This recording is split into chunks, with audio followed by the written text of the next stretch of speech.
नमस्कार मंडळी, मृदुला होम किचनमध्ये मी तुमचे स्वागत करते। तर आज हे तुम्हाला दिसतंय ना अगदी चॉकलेटासारखं, तर त्याने खरं म्हटलं तर खोकला पळून जातो। पण याच्या पाठीमागे एक कहाणी आहे, ती म्हणजे लहान आम्ही असताना आमची आजी हे बनवायची आणि चॉकलेट करून आम्हाला खायला द्यायची आणि खाल्ल्यानंतर कळायचं की ह्याच्यामधून आल्याचा स्वाद येतोय। अशी काहीशी आमची मजा व्हायची। पण खरंच सांगते, याने खोकला नक्कीच पळून जातो। त्यासाठी आपल्याला इथे आलं घ्यायचंय। मोठ्या आकाराचे 2 तुकडे आल्याचे मी इथे घेतलेत। स्वच्छ धुवून पुसून त्याचे असे तुकडे करून घेते, जेणेकरून साल काढायला सोपं होऊन जाईल। आता इथे एक बोट चमचा घेतलाय मी, जो धारदार आहे, जेणे सालं एकदम इझिली निघतात। चाकूने काढण्यापेक्षा ना चमच्याने मला इझी वाटतात सालं काढायला। बघू शकता अगदी सहज निघतंय आणि आलं सुद्धा आपलं वेस्ट जात नाही। त्यामुळे ही ट्रिक नक्की ट्राय करून बघा। इथे मी सगळी सालं काढून घेतलेली आहेत। आता हे सगळे तुकडे आहेत ना, ते छोट्या छोट्या पीसमध्ये मी कट करून घेणार आहे, जेणेकरून आपण याला वाटू ना तेव्हा ते पटकन वाटायला सोपं होऊन जातं। तर इथे बघू शकता बऱ्यापैकी छोट्या छोट्या आकारामध्ये मी यांना कट करून घेतलंय। आता एका छोट्या मिक्सरच्या भांड्यामध्ये मी यांना ॲड करते। आता याला छान असं बारीक करून घ्यायचं आहे, पण बारीक करताना याच्यामध्ये अजिबात पाणी घालायचं नाही। पाणी न घालता सुद्धा मस्त अशी पेस्ट तयार होते। बघू शकता 2 ते 3 मिनिटच लागले होते आणि मस्त तिची बारीक अशी पेस्ट तयार झाली। याच्यातून ज्यूस आहे तो सुद्धा निघला नाही, पण ओलसर पेस्ट मस्त अशी आपली तयार झालेली आहे।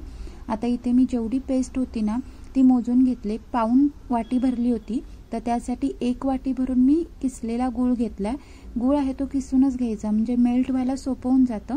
आता इथे मी अर्धा चमचा हळद, पाव चमचा काळी मिरी पावडर, चवीनुसार मीठ आणि अर्धा चमचा जिरे पावडर घेतलेलं आहे। आता एक पसरट असं पॅन घेतलंय, त्याच्यामध्ये अगदी चमचाभर पाणी घालायचं आहे, जेणेकरून गूळ आहे तो मेल्ट व्हायला सोपं होऊन जातं। आता याच्यामध्ये सगळा गूळ आहे तो ॲड केलाय मी। हलक्या हाताने मिक्स करत त्याला संपूर्ण वितळवून घ्यायचंय। गॅस आहे तो मीडियम ठेवलाय। एकसारखं हलवलं ना अगदी 2 मिनिटांमध्ये गूळ आहे तो मस्त वितळला जातो। बघू शकता मस्त असा तो वितळला गेलाय आणि कलरही मस्त आलाय गुळाला। आता ह्या स्टेजमध्ये जे आपण वाटून ठेवलेलं आलं होतं ना ते घालायचंय। व्यवस्थित परतवून घ्यायचं।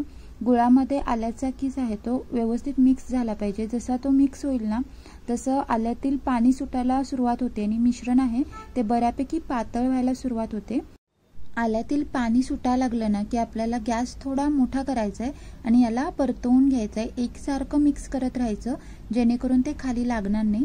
बघू शकता पाणी आहे ते बऱ्यापैकी आल्याने सोडलेलं आहे। हे आटवून घ्यायचं आहे। 2 ते 3 मिनिट लागतात हे पाणी आटवायला आणि मग आपल्याला याच्यामध्ये सगळे स्पाइसेस घालायचे जे आपण काढून ठेवले होते। ते सुद्धा छान असे मिश्रणामध्ये मिक्स करून घ्यायचे। मिठाने हलकी चव वाढते या मिश्रणाची। आता पॅनने हे मिश्रण सोडायला लागेपर्यंत याला शिजवून घ्यायचं आहे। बघू शकता सगळं मिश्रण एकत्र व्हायला सुरुवात झाली, म्हणजे परफेक्ट असं ते शिजलं गेलं।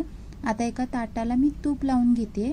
ही प्रोसेस तुम्ही बटर पेपरवर केलात ना तरी चालेल, पण असं कोणत्याही ताटाला तूप लावून घेतलात ना तरी ते खाली चिटकत नाही। आता हे सगळं मिश्रण आहे ते मी ताटामध्ये घालून घेते। मिश्रण बघू शकता किती वाफाळलेलं आहे। याला छान असं गार करून घ्यायचंय। चमच्याच्या साहाय्याने हलकं पसरवून ठेवलंय, जेणेकरून गार व्हायला मदत होते। आता 10 ते 12 मिनिटं झाली होती। मिश्रण बऱ्यापैकी गार झालंय। आता हाताला मी तूप लावून घेतलंय। मी यातील थोडा थोडा पोर्शन घेऊन याचे छोटे छोटे गोळे तयार करून घेणार आहे। बघू शकता हाताला अजिबात चिटकत नाही। परफेक्ट असे मिश्रण आपलं तयार झालंय आणि गोळे आहेत ते सुद्धा अगदी सहज बनतायत। हे गोळे आपण स्टोअर करून सुद्धा ठेवू शकतो अगदी महिनाभर। त्यामुळे तुम्ही भरपूर प्रमाणात करून ठेवलात ना तरी चालेल। अगदी झटपट 10 मिनिटांमध्ये बनणारी रेसिपी आहे, पण अगदी 100% उपयुक्त। नक्की ट्राय करून बघा। जर तुम्हाला आवडली असेल तर रेसिपीला नक्की लाईक करा, शेअर करा। चॅनलवर नवीन असाल तर चॅनलला सबस्क्राईब करा। पुन्हा भेटू, बाय बाय।